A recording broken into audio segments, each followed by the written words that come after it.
Well, AEW had an important report to hand out on Wednesday. They announced a 6-city tour of Canada for later this year. Of course, they made their debut in the country last October for their 2 nights in Toronto, Winnipeg tonight, and they are going to come back with Forbidden Door on Sunday, June the 25th at Scotiabank Arena. So a step up from the Coca-Cola Coliseum where they were here last. And they will follow that with the following Wednesday's Dynamite and Rampage taping at the First Ontario Centre in Hamilton. The following week, Dynamite and Rampage will emanate from Rogers Place in Edmonton, Alberta. The next week, they will break up Dynamite and Rampage with Dynamite in Saskatoon, and Rampage is coming to Regina, Saskatchewan. Whoa. Hey, man, how many TV shows does Regina get? Okay. This might be the biggest show that's ever hit Regina in quite some time. I mean, clearly Brock Lesnar has brought the pro wrestling, it's just brought the focus of professional wrestling to this fine province of Saskatchewan. And then the day after Regina, they are going to do a House Rules house show at the Saddle Dome in Calgary, Alberta. So I don't know what they have planned, but this is... you can see the logo there. I imagine that this is as the Calgary Stampede is going on, which to piggyback off the Calgary Stampede is a very smart idea.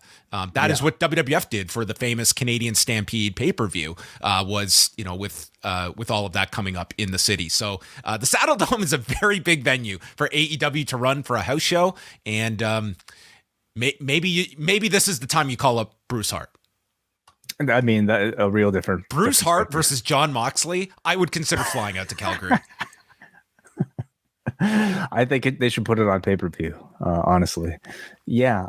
Hey, man, this is great. It's great news, as Canadians, to see that they're especially hitting some of these other areas that don't often get any shows, much less an AEW show. There are a lot of starved AEW fans, I'm sure, in all of these places. And Toronto is finally getting an AEW pay-per-view. What do you think about the timing of it? And, how do you think it'll do, given that it's not the first AEW show here? Do you think that will have any effect?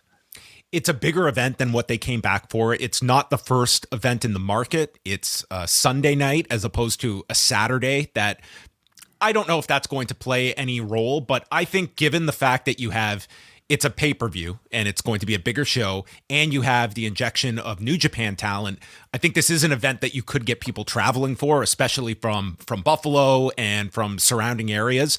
Montreal is not getting a show in these 6 tours. So it could very well be like, if you're someone in Montreal and you want to see an AEW pay-per-view and maybe stick around for Dynamite in Hamilton, that's probably strategic on their part not to run Montreal and Toronto and just funnel everyone to the pay-per-view. My long answer to your question, I feel they will do very well. I'm not going to... A year ago, I might have said automatic sellout, even if this was the second time in the market. I still feel pretty optimistic for the Toronto market, but we saw Revolution did not sell out in San Francisco. First time there. That was a pay-per-view. But I do feel they will do pretty well. Like for wrestling at the Scotiabank Arena, like WWE could put in, I want to say around 12,000 was a sellout or so, given whatever the setup is for a pay-per-view. So that's what you're looking at. And that's an achievable figure for this. I definitely feel that they would be undercutting themselves to go back to the Coca-Cola Coliseum. This would be, this is a risk worth taking. I don't know if I'm as bullish on a Rogers Center as I would have been for a year ago. When you're talking about Punk, you're talking about the first time in the market. It's a different time for AEW. So I like this choice. I like it too. Yeah. Honestly, like in hindsight, I maybe a good idea that they didn't run or even attempt to run a stadium, just kind of given the lack of a CM Punk and just maybe the way things have kind of turned out for AEW thus far. But I think this is a big enough sounding show that it'll get everybody who might have been on the fence even to go to the earlier editions of Dynamite or Rampage to decide to go to this one. It's not often Toronto gets a pay-per-view level show. Last year, Forbidden Door was arguably the best show that they've had the entire year. And there's going to be under, presumably a lot of star power under that roof.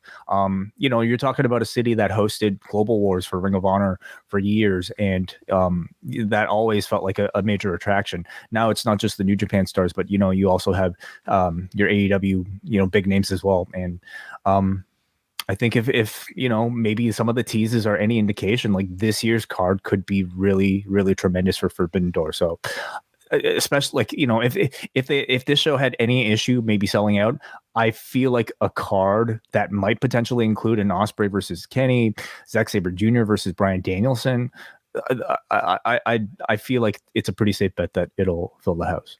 Yeah, there's also that same day there is a home game for the Blue Jays at Rogers Center as well. So I don't think that would have necessarily gone into the thinking. I think you want to scale this at an arena setting, but nonetheless, that is the case that weekend. So tickets will be going on sale later this month. I think all but the Calgary shows go on sale May 24th, and then the Calgary show is actually March 17th rather. That tickets go on sale for that. So the pay-per-view will certainly be the one to watch of how fast tickets get scooped up, because what I've always said about Toronto is that you can draw from many different markets as well. That people coming up from Buffalo, from Montreal, from surrounding areas of Toronto and around the province as well. So there should be a pretty healthy appetite for tickets there.